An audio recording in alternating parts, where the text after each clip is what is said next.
vida daquela mulher. Deus manda te dizer que Ele é que levanta, Ele que capacita. E quando Deus está na frente da peleja, pode vir um vento, a tempestade, pode vir o que for, Deus lhe garante a vitória final. Diz a Bíblia que os profetas se trouxeram também no vento, mas Deus deu uma ordem: olha, passamos para o outro lado. Deus ali, Ele decretou a vitória na vida daqueles homens.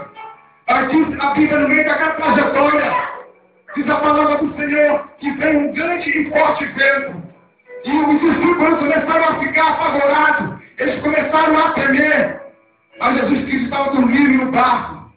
Ei, Deus, Ele está na tua vida, Ele está no teu barco, Ele está no teu manto. Ele é o capitão, Ele é o marinheiro. É Ele que está na frente da tua peleja. E diz a palavra do Senhor que lutarão contra ti, mas não prevalecerá.